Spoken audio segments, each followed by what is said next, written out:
किसी भी नए शख्स से जब आप मिलने जा रहे हैं, चाहे वो इंडिविजुअल सेटिंग हो या ग्रुप सेटिंग हो, डू यू वरी क्या बात की जाए उनसे, मुझे कुछ समझ ही नहीं आ रहा? If yes, then stay tuned.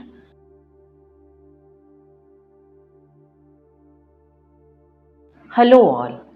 आज हम बात करते हैं किसी भी अजनबी या स्ट्रेंजर के साथ कन्वर्सेशन स्मूथली कैसे की जाए। तो सबसे पहली चीज़ तो हमको ये याद रखनी है इसमें कि everybody at one point of time has been a stranger to us, including our parents. चाहे कितना ही प्यारा दोस्त है, कितने ही अच्छे रिश्तेदार हैं, सब किसी समय हमारे लिए स्ट्रेंजर्स थे। And we have changed that equation, haven't we? तो कुछ ऐसी टिप्स जो कन्वर्सेशन स्मूथ करने के लिए हम यूज़ कर सकते हैं। First is start with an energy. जब भी आप किसी से पहली बार मिल रहे हैं, start with a positive energy smile. आप चाहे जो कुछ भी कहें, हेलो बोलें, नमस्कार बोलें, या कुछ भी, good evening, good morning, whatever you are saying, start with a smile and an energy so that they can connect with you through energy first. Second, हम कई बार सोचते हैं, अच्छा उससे हम पहली बार मिल रहे हैं, क्या बात करें, मौसम के बारे में या फिर पॉलिटिकल सिनेरियो के बारे में? नहीं, you can avoid these common topics and start asking personal questions. When I से पर्सनल क्वेश्चन, मेरा ये मतलब नहीं कि आप उनके बैंक बैलेंस या इन्वेस्टमेंट्स या फिर उनके फैमिली में उनके कैसे रिलेशंस है ये पूछेंगे। We can ask them simple questions.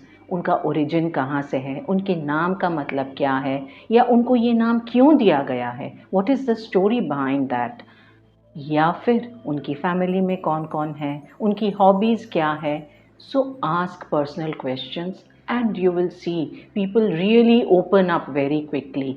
अपने बारे में बात करना किसको अच्छा नहीं लगता? Third, you have to find something common. आपके और उनके बीच में क्या कॉमन है ये पता करें। इस वक्त ऐसा लग सकता है कि सबके साथ क्या ही कुछ कॉमन मिलेगा हमको। No, it can be anything. Maybe you are from the same town, from the same college, या कोई कॉमन फ्रेंड ग्रुप है आपका, या फिर कोई कॉमन हॉबी है। कुछ नहीं तो आप इस जगह पे दोनों व्यक्ति एक साथ खड़े हुए हैं, at least that is common between the two of you. So find something common and talk about that. Fourth is give a unique compliment. आप उनको ऐसा कॉम्प्लीमेंट दीजिए जो उनके लिए बहुत यूनिक है। Who doesn't like to be complimented? अपने बारे में अच्छा सुनना सबको अच्छा लगता है, लेकिन कॉम्प्लीमेंट देते वक्त ये चीज़ ध्यान रखनी है कि इतना कॉमन नहीं हो कि वो बंदा उससे इनडिफरेंट है। अगर आप किसी बहुत बड़े बिजनेसमैन से मिलेंगे तो everybody is complimenting them on their business expertise. किसी ब्यूटी क्वीन से मिलेंगे तो सब कोई उनकी सुंदरता के बारे में ही बात कर रहे हैं। किसी साइंटिस्ट से मिलेंगे तो everybody is talking about their brilliance. इन सब शब्दों के मायने उनके लिए धीरे धीरे थोड़े कम हो जाते हैं एंड दे बिकम इनडिफरेंट, क्योंकि उन्होंने हज़ारों लाखों बार सुन के रखा हुआ है ये। So find something which is really simple, really unique and compliment them on that. Fifth is ask for an opinion.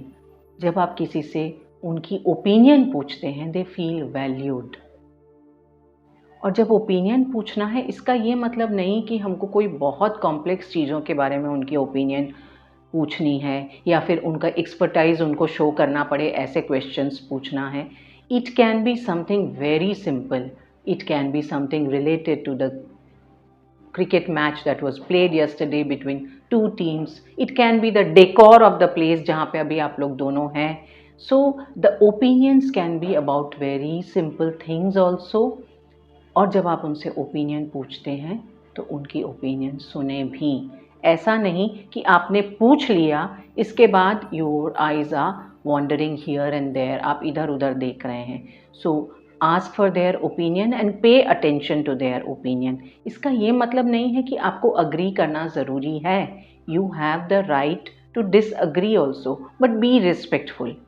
Sixth is be present and pay attention.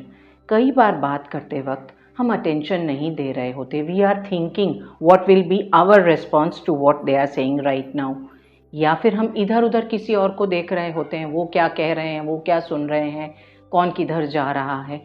So when you are talking to someone, just talk to that person, make that person feel listened to. उनकी body language देखें, उनके facial expressions कैसे हैं. That way you can deepen the connection when you are present, and that takes away the hesitancy. जब आप घबरा रहे होते हैं क्या बोलना है, वंस यू आर फोकस्ड, आप देखेंगे the conversation is flowing automatically. आपको सोचना नहीं पड़ रहा क्या बोलना है अब. And last but very important, जब आप उनसे बात करना शुरू कर रहे हैं तब से ही आपको उनके बारे में कुछ डिटेल्स मिलना शुरू हो जाते हैं. लाइक उनका नाम, उनकी educational background, family background, hobbies, and you start getting the details of that person. Use those details in the conversation. जैसे उनके नाम को आप यूज़ कर सकते हैं. इसका ये मतलब नहीं कि एक सेंटेंस में आप 25 बार उनका नाम लेंगे. इसका ये मतलब कि whenever you can, maybe after 4-5 sentences, add their name. उनके जिस डिटेल के बारे में आपको पता चला है, शायद हॉबी या उनके बच्चों के बारे में, उनकी एजुकेशन के बारे में, जहाँ पे भी आप नेचुरली उस डिटेल को मेंशन कर सकते हैं, रिपीट दैट डिटेल.